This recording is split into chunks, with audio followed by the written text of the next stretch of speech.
Okay, we're live. So the subject, well, this is I guess we'd classify it as a value-based webinar, and I've done one or two of these so far. I did one on social media. So today is on staying ahead of the curve. What do I mean by that? Markets change constantly. The world changes constantly, faster than ever now. And if you're stuck where you are, others are going past you, which equates to you going backwards. There is no staying where we are anymore. It doesn't exist. The world is moving at such a rapid pace now that unless you're, to paraphrase Gordon Gekko, unless you're on the inside, you're on the outside. So what this is something you may get some benefit from. You've got to figure it out yourself. I'm just giving you the my experience. So where we're at right now, we can look at a couple of things. We can look at geography, we can look at markets, we can look at economy. I'll start with economy. The economy of the planet has absolutely zero to do with your economy. And until you grasp that fact, there's no moving forward. The economy of the planet on where you live has absolutely zero to do with your own personal economy.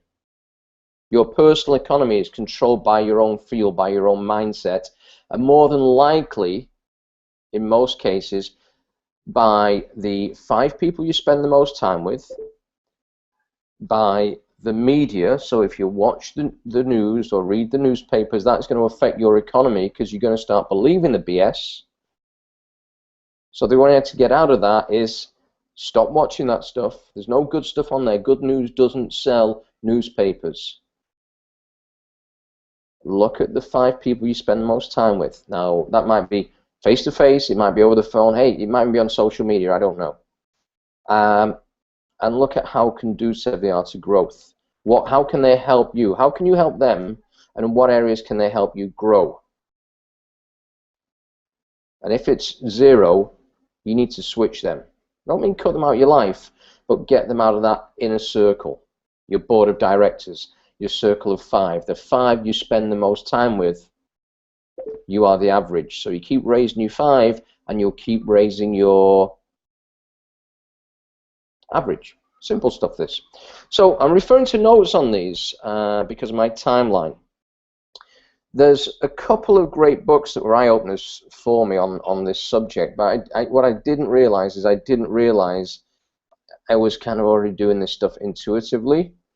I read 2 great books by Malcolm Gladwell. One is The Tipping Point, which talks about how trends shift, and all of a sudden there's a tipping point.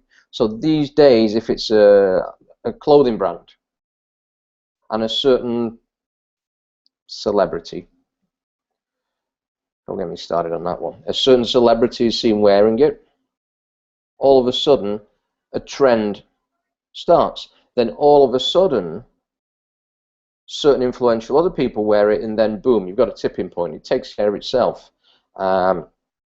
The other book he wrote was Outliers, about being in the right place at the right time, literally growing up in the right place at the right time.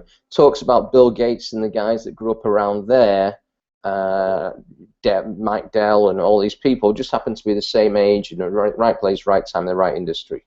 And they took the boom from there. So great books, well worth reading. But let's address where we're at now, and I'll give you my background, because why should you believe anything I've got to say? Well, you don't have to. But if you take something from it, if you take something from my experience and how I've hedged my bets, and also where I've got things wrong in the past,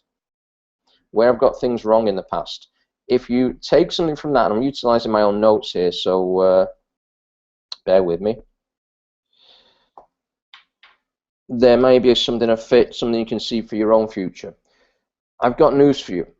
8 out of 10 people in the Western world are in uncertain jobs.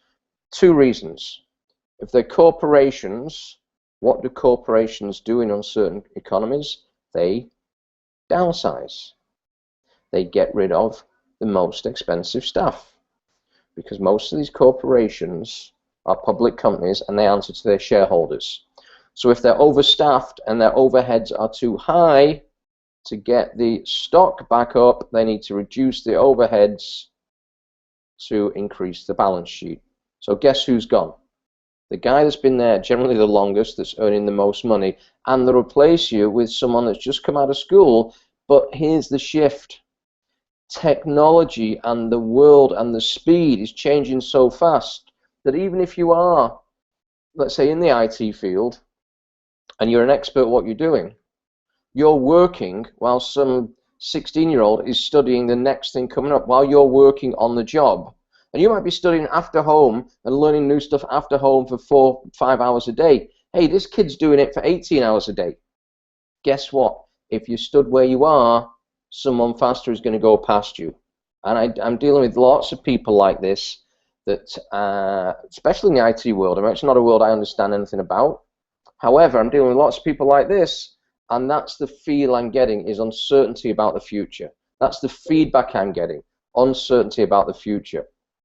So 8 out of 10 jobs, if you work for someone else, are perilous. What about, could your job be ever replaced by a robot? If you'd have told people in the 1960s and 1970s that worked on a production line making cars, your job will be replaced by a robot, they would not have believed you. Then I believe it was Fiat that came out with the first robotic factory in, I don't know, late 70s, early 80s. And now guess what? Virtually zero cars are made by hand. Only the real, you know, the $1 million stuff is made by hand. So we got replaced by machines. There's certain careers that it happens with quicker than others.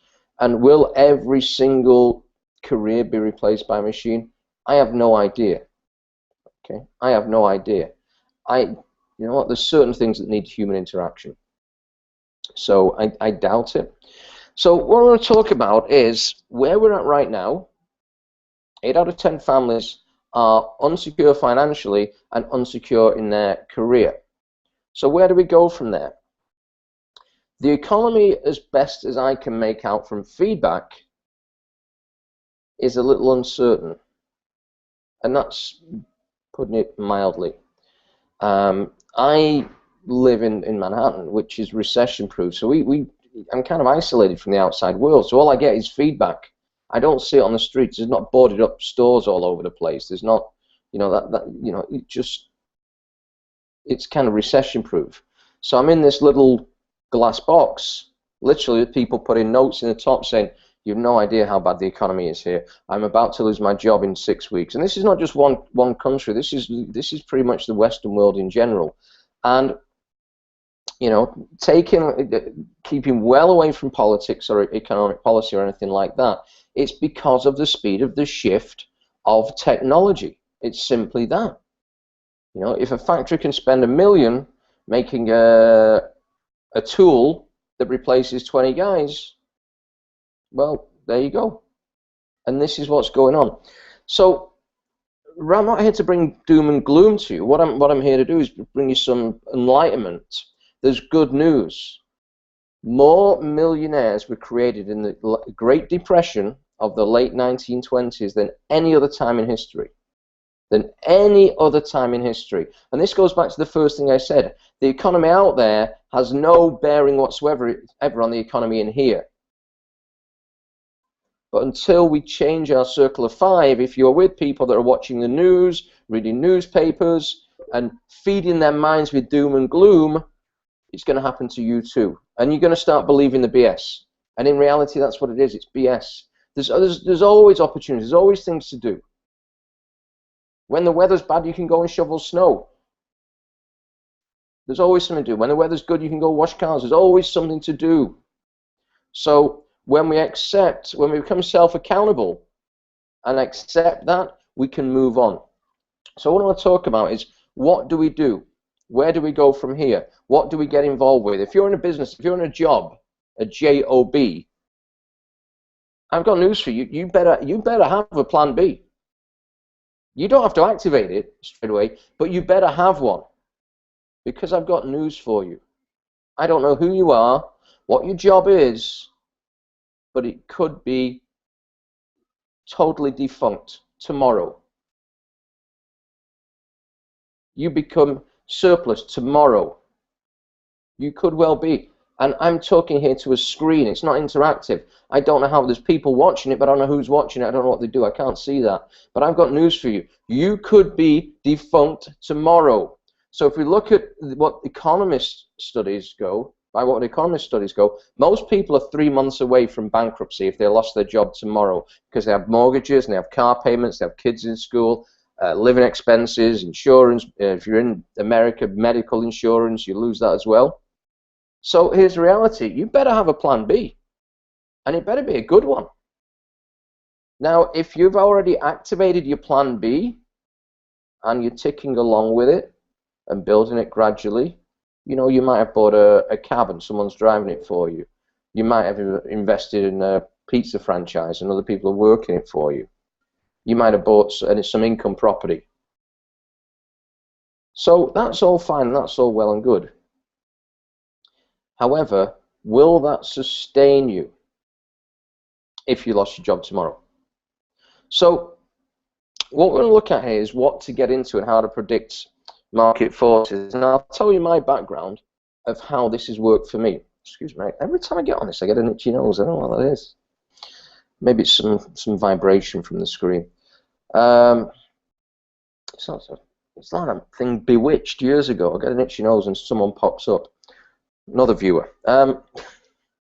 Anyhow, so years ago I moved to Canada on a whim, and I didn't understand things like markets. And I moved there because I was told the economy was good, and at the time the economy was good. And a lot of economies are real estate based because the real estate creates jobs in the construction industry. The real estate creates jobs in in wood, in logging, in raw materials, the whole thing. What the hell is going on with my nose? And real estate's good, so a booming economy is when real estate's good. That's generally the benchmark of the economy. I know there's a lot of other factors, but the benchmark, the catalyst, that once the real estate starts booming, once the building is booming, once house sales are booming, everything else generally follows on from that. So that's your market. And right now, I don't think the market's booming in real estate. It is here, but outside of here, I know there's some areas that are really hurting. I believe parts of Florida are really hurting. I believe parts of California are really hurting. Then again, there's North Dakota that's booming because that's based on I think it's an oil boom that's going on up there. So it is, it is kind of geographic, but as a general pattern, that's the feedback I'm getting. So I moved to Toronto, and after a couple of weeks, I went working, knocking on doors, selling water filters. I'm not going to go into the whole story of that now. That's on some of the other videos. I wasn't very good at it, and I got better at it. And I didn't know anything about the marketplace. I didn't know anything about the water. But basically, the people I was working with created a category. So what do I mean by that? When I knocked on doors to sell water filters, you couldn't even find bottled water in the store.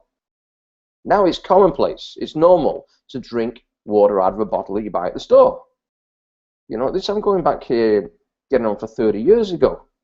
It's like me telling you now, go and buy a can of air. And I've seen oxygen salons over the years. That boom never seemed to happen.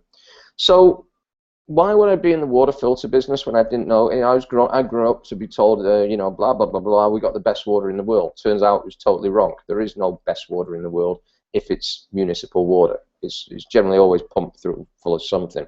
So I'm in a place where the water's bad, the people don't know it's bad, and we've got a high-end product. So with a category creator, at that point in a luxury market, you've got to create a need for something new. Whether that's Dyson vacuums, I'm just using that as an example, it's 5 times the price of a vacuum, but they create a need. The need doesn't need a bag and the motor is blah, blah, blah, blah, blah, whatever. So we create a need. Now, this is the days before social media, and to create a need takes more than advertising. And to be honest, I was with a friend of mine the other day who is a top advertising guy, and he still says the best form of advertising is word of mouth. Absolutely, beyond anything. You go see a movie, you like it, you tell someone. You go to a great restaurant, you like it, you tell someone. That's word of mouth. So what we had to do is create a category. The easiest way to do it was to knock on doors and get the message out there. That's how vacuum cleaners got started. That's how refrigerators got started. That's how many product-based industries got started. So I learned the industry. We're in an area with a problem with the water, created a problem in terms of, not created it, but illustrated the problem. So let people know what was going on, showed them a solution, and when the problem was big enough, the solution's there, showed them a way they could afford it. So that was a booming industry. Then all of a sudden, the real estate market just bombed. So we had these products, and they were great products. However, when a market bombs, people start panicking, looking for work or opportunities or jobs. There's no jobs. Work is, what are you going to do? Go and sweep up next door? Everyone's after the same sweeping brush. So we looked for opportunities, and what we did at that time was a massive shift. So instead of going out and seeing clients, we found a way to get clients that could actually earn money from referring other clients. We built a referral program into this water filter product, and we call this thing You Can Play. So basically, they got that product for free, and they referred a few people, 2-3 people, and that was basically it.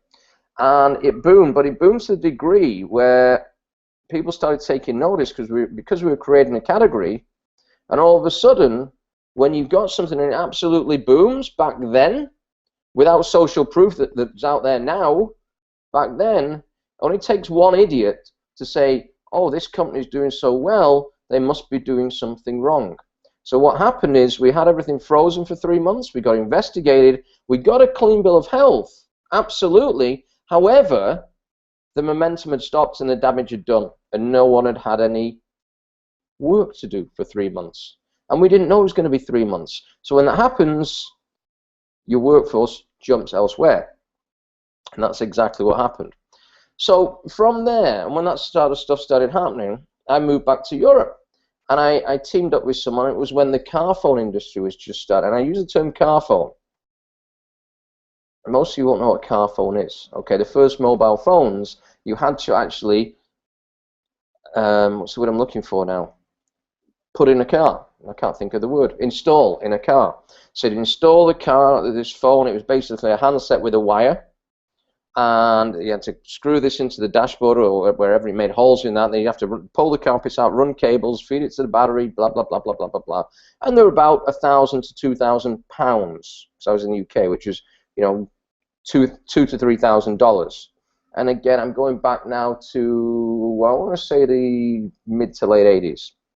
And as far as handheld ones, forget about it, just ridiculous. Then over a year, because of popularity, and you see this with TVs, you see this with plasmas, all of a sudden, they hit the tipping point, they start getting cheap.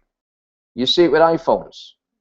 The queues outside the Apple store, because everyone wants to be first, then 2 weeks later, it's normal, and then, but they feed it in, they trickle feed the product in to get premium prices on these things. So it's been in the boom. And what was happening with the cell phone market, with the car phone market, was they were a bit cost prohibitive. However, the real money was made off the contract. And I worked for a guy then, and he wasn't a great businessman, I found out later on.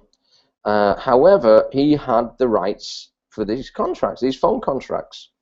And basically, your phone would, make so much profit on the phone, but you'd make even more off the contracts. And I came up with the idea that what if we gave the phones away free and just made the money off the contract? And he said, well, we won't make as much money. No, but we'll shift a lot more phones, but we won't make as much money. So here's the deal. Do you want to shift 10 phones a week and make 500 or whatever, £5,000, or shift 1,000 phones a week and make £50,000? So we did that, and for some reason, I don't know a lot about advertising. To get the word out there, I went round any business district and I glued flyers on the back of inside of bathroom cubicles. So when it's captive audience, someone sat on the toilet, they closed the door, free car phones to qualify. And he went well, but unfortunately the guy didn't manage his business well, and I got out of it. After that, I went working with I think I've covered everything on that. Oh, I'll tell you what I didn't see on that industry. Here's a point. See, I just do this by gut instinct. The target market was business people for phones. And I thought, like a lot of people, that was the target market. And then someone created another category.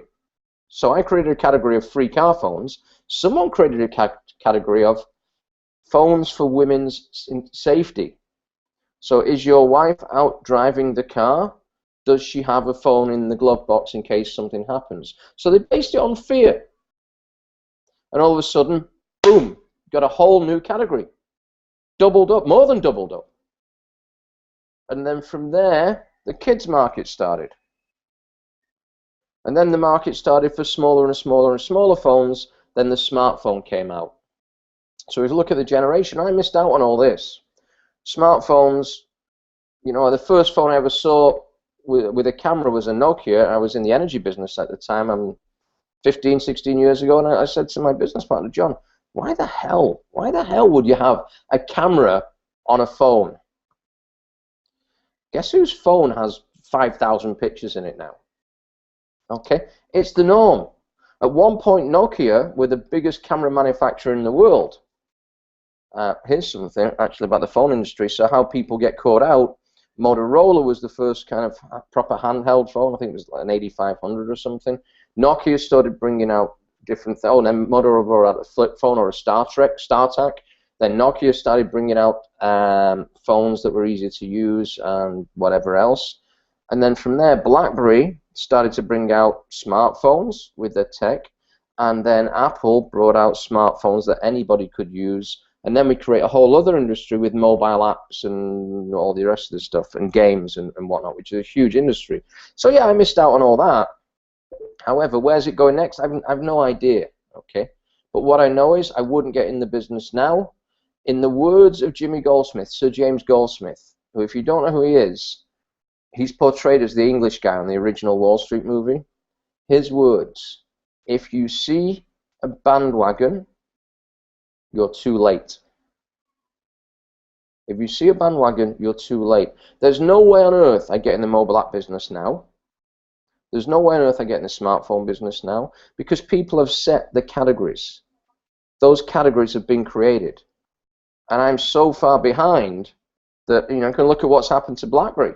They didn't spend enough on R&D, and they've just literally crashed and burned. Same happened with Nokia. Same happened with Motorola. They're out the game. Unless they come up with something radical, next generation, again, that's what's going to happen. Will Apple always be the company? Listen, I don't know, but I'm sure there's tech out there being developed and worked on right now. Apple created more of a brand and a loyalty than hardware. So that's another thing in its entirety. So where we're at right now, from there, I went into home delivery franchises. A guy in the UK that I respect, he'd built a diet bar company thing and sold it to a big player for, at the time, what I thought was a lot of money, £750,000. And again, I'm going back quite a ways now. How long is this? Oh, it's a while. 25 years, maybe. Maybe 20 years. 25 years. And what he did with his money is he came to the States and traveled around for a while to pick up business ideas, and he came up with home delivery. And at the time, the video market was booming, so he set up these home delivery franchises, because in an economic downtime, people looking for work will invest in home-based businesses. So he saw this and read the market and read the economy, and boom, 200 franchises done in, I don't know, 6 months. Then got into pet food delivery franchises. So if you want to deliver pet food or franchises, it's no point if you got a franchise delivery. It's no point you got a franchise in the city. Use your common sense. If you live out in the country, especially in the country of pet food, people have got pets. So that worked, and that boomed, and that went well, and it lasted for a period of time. And this is the thing: things are cyclical. Things change all the time. So if you're doing the same thing you were doing 30 years ago, I've got news from you. The world has moved on. It's a different place right now. So I did that for a while, and then this was round about the time of Gulf War One. The satellite industry had just started in the UK, and I got a call from a guy saying, we want to set up this thing. Originally, there was two companies. There was Sky and BSB, and they since merged in the end. But again, brand new category. Back then, there was I believe four TV channels on regular TV that was done through an analog antenna on the house. And to show up at the house with, hey, we've got these 16 new channels. You can try it free for 30 days, like Netflix. You can try it free for 30 days. Then after that, if you want to keep it, there's 3 payment options. Boom, a million dishes up there in no time at all. The cable companies didn't operate in the UK back then. So this was it. If you were sat at home and wanted more than your 4 channels, hey, we created a whole category. And there was a boom. We made a bunch of money fast. There's no money in it now. Why? Because the money is made by the category creators. There's a wonderful book called, it's by Al Rice, and I think it's Jack Trout. I may be slightly wrong there. Rice is R-E-I-S, called The 22 Immutable Laws of Branding. If you're not first in a brand, you create a new brand. We weren't the first people doing car phones, but we were the first doing free car phones. We create a brand. So to get into anything now, I look at category creators based on where the future market is going, in my opinion. I don't follow the news. I don't follow trends. The news is garbage, total waste of time. Trends, I'm already too late. I kind of go by intuition. I look at economies, and I'm not an economist, so I look at what the great economists predict where economies are going to go. Weather patterns. Okay. Like it or not, label it as you want. The world's weather is all over the place at the moment. And I'm not going political on this. It's just a fact. It's all over the place. So, okay, what can we do with that? Can we create something with that? I guess so. I'm not really interested in that industry, but I guess so. My late father was in the clothing industry, but he was in the fashion end. And you always had to stay ahead of what was going on. And I remember this vaguely, I was thinking it was about 7 or 8 at the time. Rod Stewart, who's still at it today, when he was with the Faces, I think, there was something called a Rod Stewart jacket, and it was like a suit jacket, or a sport jacket, as you call it in America, but it had contrasting piping around it. And my dad saw this, and within a day, made up a bunch of samples. It was easy enough to do in different colors, got them out there, and all of a sudden, boom, done. People started wearing them, and the orders just flooded in. And that was in a recession.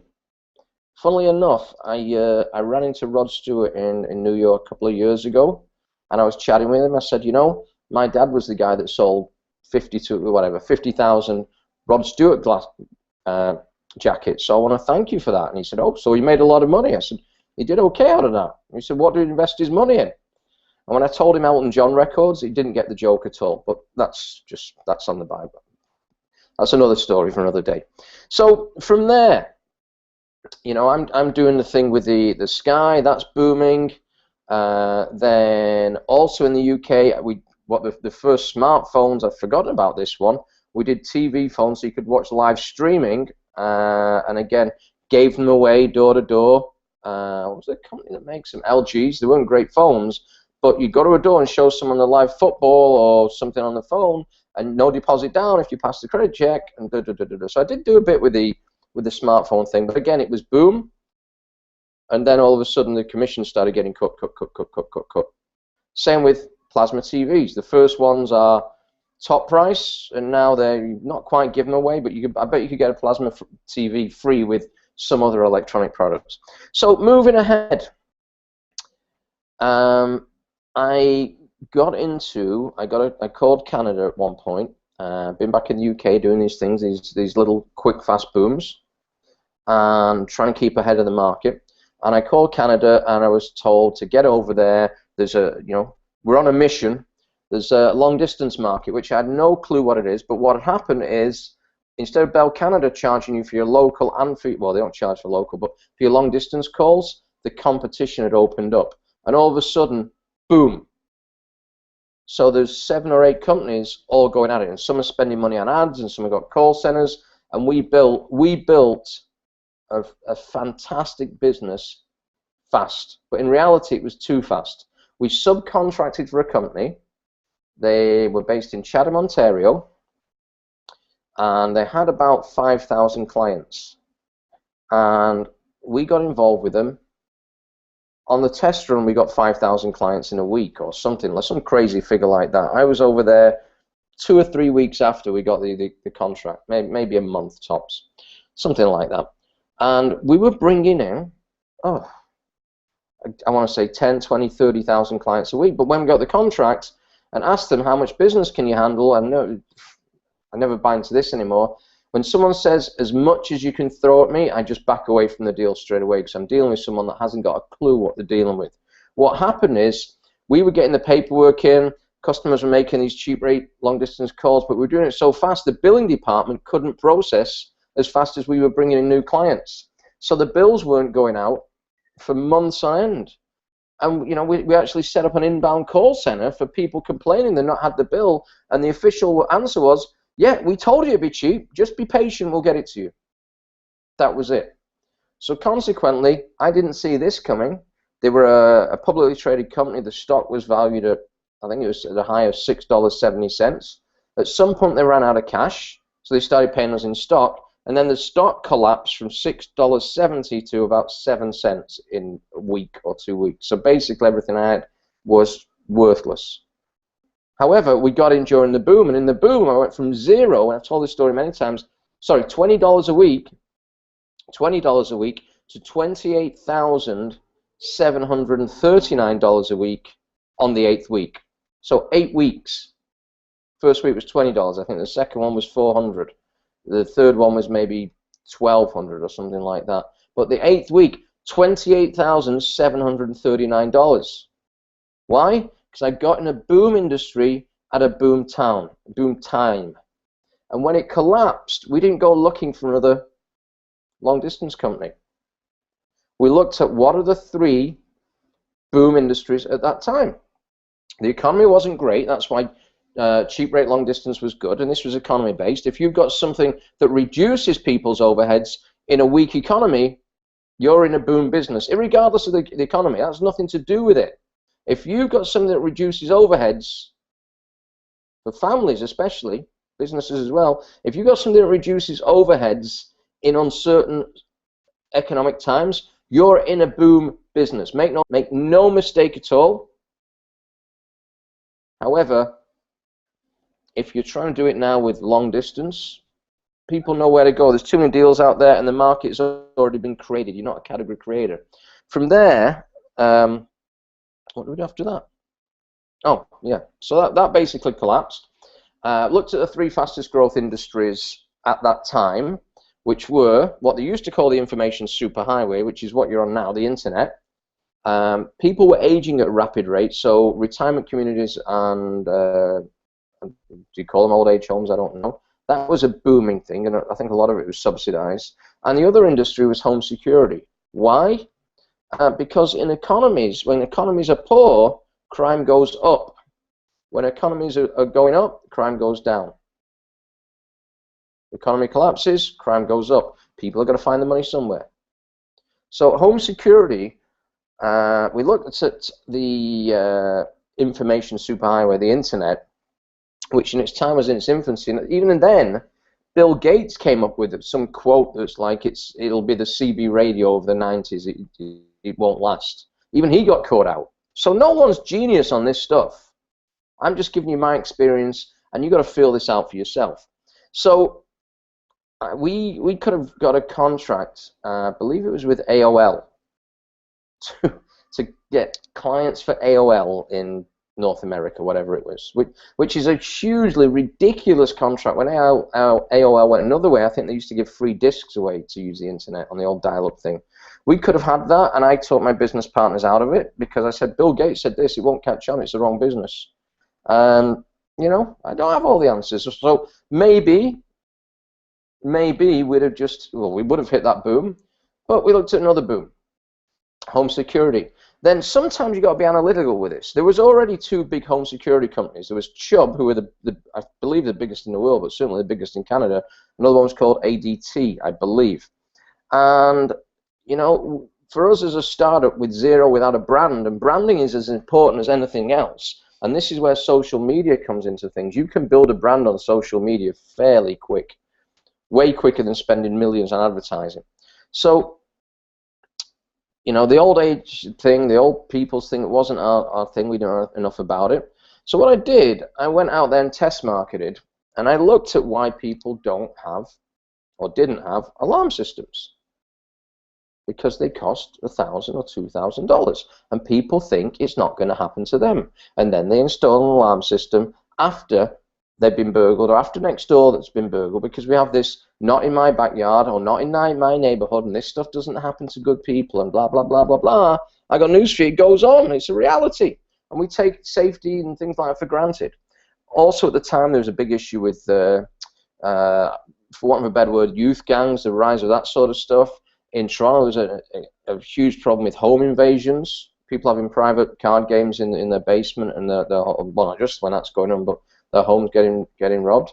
So I'm looking at this thinking, if I hear an alarm, and this is where your intuitiveness will come into it. If I hear an alarm at a house, am I going to go run in that house and see if I can save someone? Do I have a cape? Am I going to go to the nearest phone booth? There's not many of them around now. And I'm going to go in the phone booth, I'm going to spin around, come out with my cape and my shield and my sword and go running in the house because there's an alarm going off? No, not a chance on earth. I'm going the opposite way. I don't want anything to do with it. I want to stay out of trouble. So home alarms are an absolute waste of time. So people are buying these things for $1,000 and $2,000, and they're a waste of time. However, here's the crux. When your alarm is monitored through an independent monitoring station, and it calls back and the phone's not getting answered, or there's various flags, and I'm sure it's a lot more technical than this now. I'm sure with camera work or heat sensors, I don't know, I'm out of the business. There's a monitoring station. So I went out there with a couple of photocopied pieces of paper with a hypothetical. We looked at how much monitoring was across the board, and it was about $30 a month, $20 to $30 a month. So I went out there, knocking on doors, selling a hypothetical alarm. Never took any money off anyone for it, but to see if there was a market. So it was a test market. So I went out, explained about, you know, the youth gangs and the home invasions and the crime rates, yada, yada, yada. Do you know anyone that's ever been burgled? Yada, yada, yada. Then say, this is, you know, normally these things are $1,000 to $2,000. What the hell is going on here? I need to clip this moustache. I think it's just tickling me. So I'm looking at this, and I'm leading them along the path that it's $1,000 and $2,000, whatever the figure was. However, you know, the same thing I've just done with you now. The alarm is useless unless it's monitored. So the monitoring is and $30 a month. Oh, it's a lot of money. However, what we do when we're here is we look for show homes, which was the truth. We used to put signs outside the homes, which again now is the norm. And if we take the sign in front of the home, we can give you the alarm system free. You just got to pay the monitoring for a few years. Really? Yeah, really. I never heard of that. First day out, boom, 4 customers. Went back, I said, you know what, we got a business here. So we created a category of free alarm systems, which now Chubb and ADT and pretty much everyone in the industry uses that now. The irony is on this one, how fast did it grow? I called Chubb one day because we were having installation problems, and I said, you know, I'm coming from another alarm company, I just want a bit of advice. How do you guys get like 100 alarms a week installed? You know, is there a way of streamlining it? And the guy at Chubb said, we don't sell that many alarms a week. I went, oh, what do you do? He said, 30 or 40. I went, oh, okay. We did 189 last week. And he basically just said, don't talk BS. And I went, Okay. And at that point, we realized that at one small office in Toronto, Ontario, we were doing more than ADT and Chubb were doing across the whole of Canada. Why? We created a category. The category was based on the economy. The economy was people didn't have a spare $1,000, $2,000 to spend on an alarm. And if they had that money, they'd spend it on something else. So we created a category based on the economy, which outperformed everyone else in the old category. So this is how the shift goes, and this is creating markets and feeling markets out and keeping ahead of the curve, keeping ahead of, well, you know what, there was no competition on that. All of a sudden, everyone got wind of what we're doing, and now it's the norm in the industry. Free alarm systems are the normal. So going from there, we got into the similar to the long distance, it was the deregulated gas industry. That had opened up earlier, however, the margins weren't in it, so there's no money in it. Then we got into it, made a whole bunch of money, and then IPOs became prevalent, where the money was made. So an IPO, and I then kind of dropped out for a few years and did my thing. I went traveling, I learned to cook, and I got dragged back in to the energy business. How? I discovered social media, and I was using it as a way to go to find someone. Someone found me. I got dragged back in the energy business, and I thought it was exactly the same business I left. So in the late 90s, you could go out there and go make, or like the long distance business, you could go from zero to almost $30,000, $28,739. Go from zero to $28,739 in 8 weeks. That money's not in the business anymore, whether it's long distance or gas or whatever. You got to work your ass off for a couple of thousand a week. There's no money in it. So again, I found that out after a year and just said, forget about it. I'm just like, why am I doing this? I'm in a business that doesn't suit the market. Okay, the economy's bad. There's too many people in it. The bandwagon has left, and I'm coming here thinking it's the same, and I recognized it was time to get out. So where are we at now? Where we're at now, what would I do now? I got into the health and fitness business for a while and didn't realize the seasonal shifts. So while your boom time is January the 1st, for obvious reasons, and then again March because people are trying to get in shape for summer, and then nothing at all till sort of September-ish, and people are trying to get in shape for Christmas. So you've only got half the year where well, not even that, 3 or 4 months, probably 3 months where there's a boom. So great industry when it's booming, not when it's not. So if I had to give you any advice now, which I won't, but I'll tell you what I do, what I look for. I look for where the market's going. So right now, because of the economy and job uncertainty, I'd look for businesses for entrepreneurs, or for people that want to be entrepreneurs, or for people that want to build that plan B, a small home-based business. Hey, it could be a large home-based business, it could turn into that, but small home-based businesses. And it could be anything. I remember my late father used to have people, used to call them outdoor workers. So he'd have a bunch of people he was in the clothing business, he had a bunch of people in the factory, and he'd have about the same outdoors. There were single mums with kids, and I remember, my mum died when I was 7, so it was me and my dad. I remember after school, when the occasional days I showed up for school, after school I'd go by the factory, hang out there for an hour, and then on the way home we'd make maybe 10 stops, and it'd be dropping off piles of fabric that had been cut to shape and picking up finished articles. So I saw this article the other day. 82% of women in North America that earn over $100,000 a year do it through a home-based business. So over 8 out of 10 women that earn over $100,000 a year do it from home. I don't have the stats for how many of them do it part-time, full-time, but what I do know is if women are working from home, there's a reason, and my guess is the reason is children. That's my guess. So with an economy like it is, and approximately 50% of the population being women, and 8 out of 10, more than 8 out of 10 of them work from home. I've got to check the time, so I'm on another one of these shortly. Oh, plenty of time. I'm looking at, okay, there's a market. The economy's uncertain. The women that make, over 100,000 a year do it from home. There's people unsure where their job or their career's going. This is a no-brainer from that point. What business do I get in? I get into a home-based business.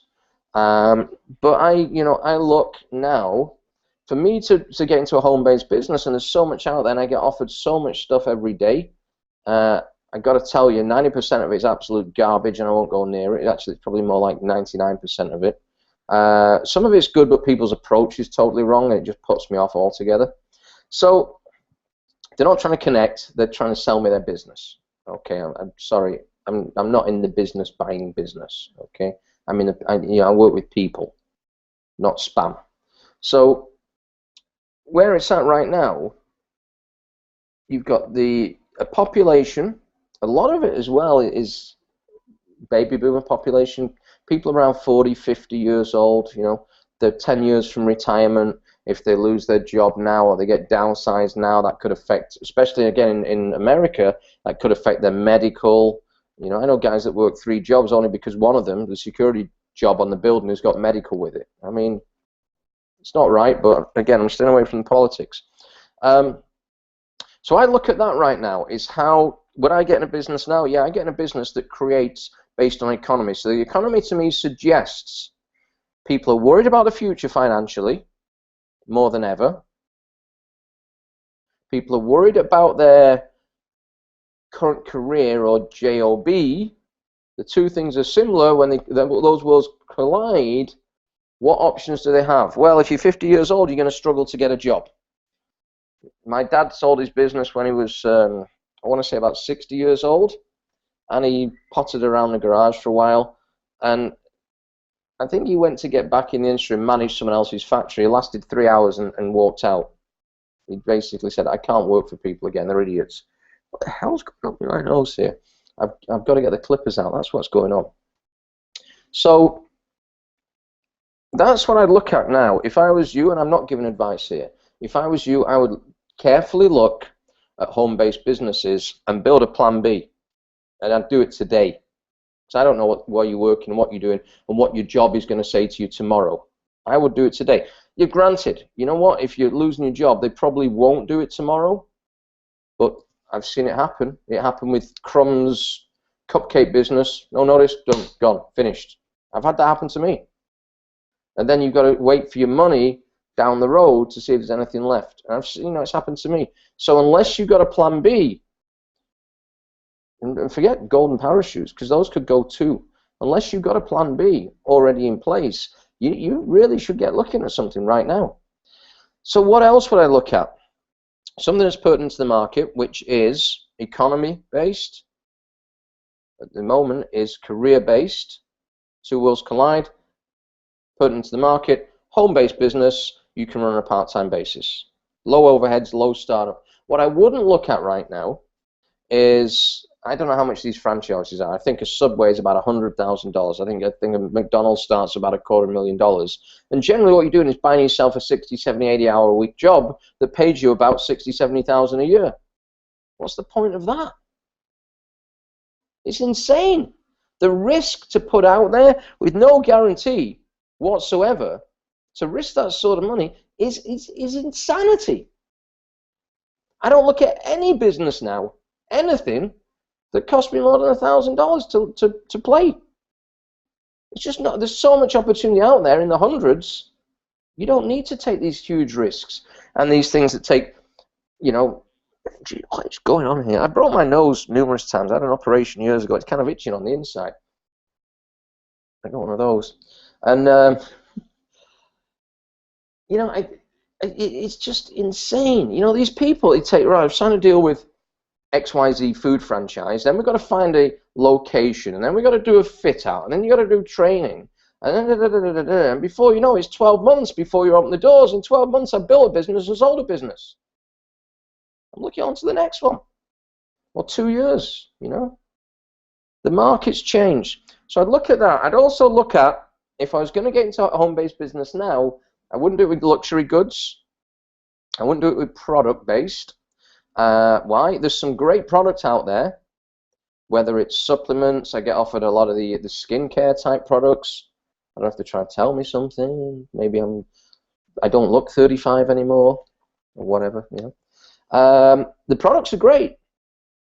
The economy doesn't match the products. So if people are looking to get you started in business, and the biggest feedback, and this is from people, you know, people who ask me all the time, can you connect with someone? Do you know anyone that uses skin creams? Do you know anyone that uses this? Yeah, cool, there's the number. I always check before I give the number out, but there's the number, and they connect. And the feedback I get from the end user is, the products are great, they're too expensive. They're just too expensive. So we've got to look at that. And I wouldn't get into a home-based business that was going to cost anyone any money. I'd get into a home-based business that was going to reduce money. There's businesses out there that reduce your phone bills. However, it's a saturated market. That's not a category creator. So I'd just stay well away from them. In principle, it's good, but it's a saturated market, not necessarily about company, but there's so much choice and people know they can go around. I also don't get into low demographic businesses. So if a business is $99 to get involved with, I just give it a wide berth completely, because your demographic are broke people. Now, granted, if you're offering business opportunities, sometimes broke people are your target market. But the challenge is you're surrounding yourself with broke people. Your circle of 5 are broke people.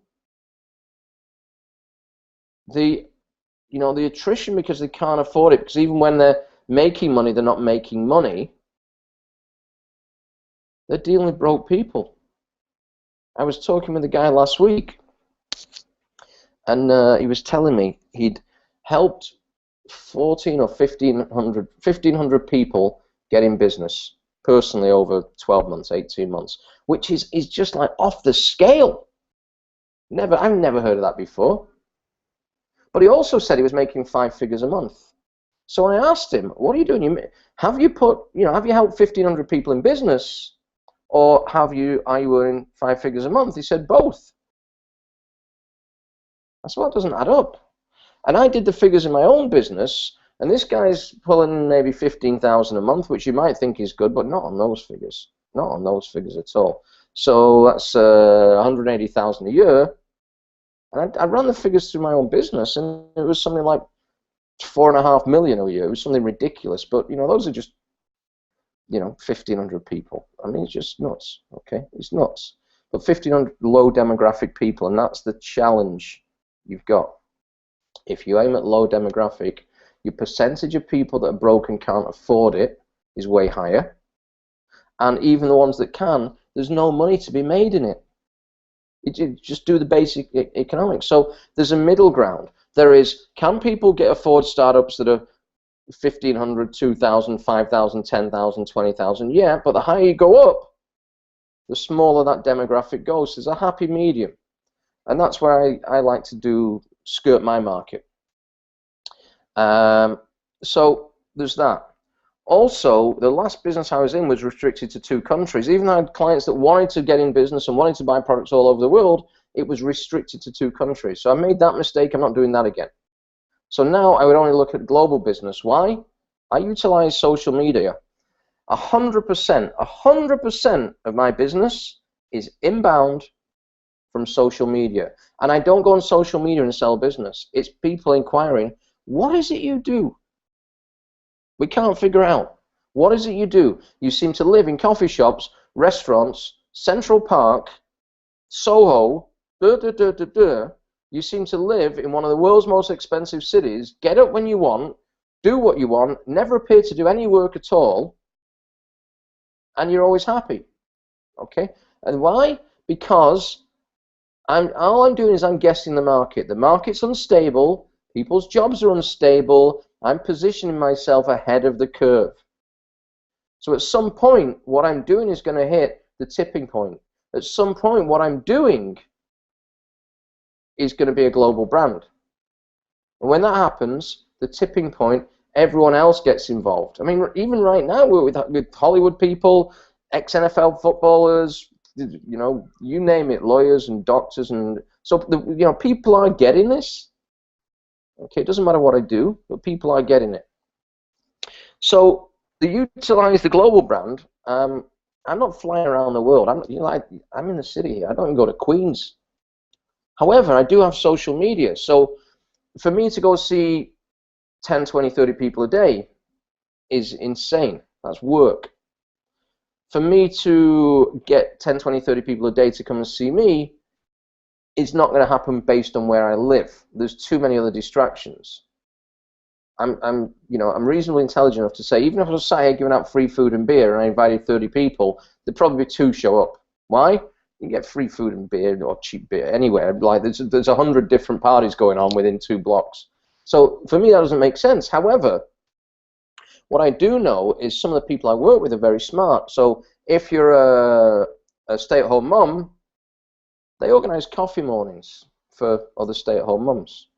They build businesses out of that. If they're a member of their local community, you know, that's what they do. They build their business through that. For me personally, I'm building a global business. Why? Well, there's more people in the world than there is on my block. That makes sense. Okay, this is not rocket science. So, get in the right economy, where there's uncertainty, get something that's a right demographic, get something that people can afford, and then go global with it.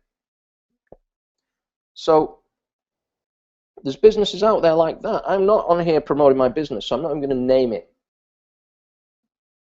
Okay? There's businesses out there like that. Just be careful with what you look at, because most of it is go by feel. If it doesn't, you know, if it feels right, fine. Explore that opportunity. One other thing I would say now is I'm also very careful, and based on my previous business, now I'm very careful and very mindful of who I get into business with. I'll explain what I mean by this. If there's a personality clash, or if it's 2 different mindsets, or if there's something that's not gelling, I just flatly, I don't get into business with them. It's not good for me, it's not good for them. And, you know, that's one of the reasons I got out my last business. There was new management in there, and their mindset, the stuff that was going on behind the scenes, to, you know, I almost felt like was sabotage, and I wasn't aligned with their mindset. So what do I mean by that, aligned with their mindset? Here's a boom that happened. I never made anything out of it, but I have partaken in it. The yoga boom. And from that we can take the yoga clothing boom. Someone like Lululemon. They created yoga clothing. Category creator. The yoga boom. But what yoga and health and Reiki and anything like that, and, you know, veganism, and call it what you will. There's so many different avenues on that.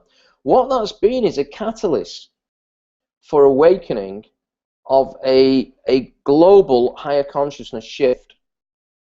What do I mean by that? How can I politely put this? A lot of the time we are brainwashed by media, subliminally. We listen to people who are not happy, and literally we become walking zombies. And before we know it, we're 65 years old, and we go, what happened? And I bet everyone watching this call has said this at one time. You reconnect with someone you've not seen for years, and you say, how old's little Joey now? Oh, Joey's 23. 23? Where did all the years go? You ever said anything like that? I know I have. So, you know, there's people out there asleep. However, there's people that are awake. So now, I get into business with people who are awake. I get into business with people who are on that vibrational level. I get into business with people that I like, I connect with, I'm friends with. If I don't feel a connection, I don't care. You can throw money at me, I am not taking it. If I feel the vibe is off, you know, I'm not taking it. It's nothing personal. There's just, if I feel something's slightly off, I just say no. And before I got into my business now, I'd looked at 10, 20, 30 ones, different ones, and they send me a video, and within 15, 30 seconds, I just turn it off, or, that's not for me. Sometimes they last as long as 2 minutes, and I just get the wrong vibe from it. And then when they call and say, did you watch the video? I watched the 30 seconds, it's not for me. And then basically they start insulting me. Oh, you're an idiot. Okay, so I'm an idiot. All right, fine. I've been called worse things than an idiot in my life, believe me. I still get called it. And okay, I'm an idiot. I didn't watch the whole video. It didn't feel right, so I didn't do it. And what I mean by feeling right, that's that vibrational level. Something was a bit off. That's your gut feeling, your intuition. Sometimes you meet people in your life, and instead of being seamless, it's that. You keep banging, knocking heads, and something's wrong, and something's wrong. You don't like them, they don't like you, and you're still trying to work together, and you don't know what it is. It's your vibrational energy's off. There's something what it is. I don't know what it is, but there's something off. It's your gut feeling. So I do everything now based on my gut feeling. I even run my own business based on gut feeling. Someone asks me, I'll talk to them for a while, and literally I'll find out where they're at in their life. And if they're at a place in a life where I think they might be a fit, and I never guarantee it, I'll send them a video, and generally I say, listen, make your own decision on that. If you've got any questions, call me at the end. What I'm not going to do, if I have to talk you into something, it's not for you. If I have to talk you into my business, it's not for you. So this is what I'm talking about vibrational levels and energy, is when we meet people in our life, and people use the term soulmate, but, it could just be great friend. I'm looking now, since I've been on this, my message is going nuts here. 23 since I've been on this in the hour. And I've got a lot of great friends all over. And I connect with them. And then, years ago, because I've traveled literally my whole life, I've disconnected. Then I find I reconnect through social media, the power of social media. All of a sudden, it's like we've not been away for more than an hour. It could be 10 years, but we still carry on where we left off. And what that is those are the sort of people that if you're going to get into a home-based business or something like that, and you're going to work with other people, those are the sort of people you want to work with, the people you get on with. Don't go looking for customers. Go making friends. Go connect with friends. So to reiterate, what would I do now? Based on economy, based on job uncertainty, I would get into a home-based business that would not cost a lot of money to start, that would not cost a lot of money in product for clients, and that is usable for everyone. And that's another key thing here. It's got to be an everyday use business. It's no good being in a business where the client, wants to buy something off you every I don't know, month, year, whatever. Like the health and fitness industry, it's seasonal. So I'm interested in business that build and build and build and build and build, and all of a sudden they hit the tipping point and they go vertical, they go exponential. So that's what I look at. Do I always get it right? No, not at all. Does anyone always get it right? No, not at all. It doesn't matter. So thank you guys for listening, and thank you so much for anyone that watches this on a replay. I appreciate it greatly. I get great feedback from these things, so the more feedback I get, the more I do. I'm having a blast here, guys. So if I've got some information I think I can share and that will help you, follow up on it. Go do your own exploring. If you want to speak with me, you can reach me. If you're not on my Facebook, type in Tony Cohen on Facebook, and generally I come out on top. Just saying. I'm on Skype, The Real Tony Cohen, and on YouTube, The Real Tony Cohen. So there's more of these videos out there. So really, guys, I appreciate so much you watching and listening, and I hope you gained something out of this. From Spanish Harlem, New York City. See you soon.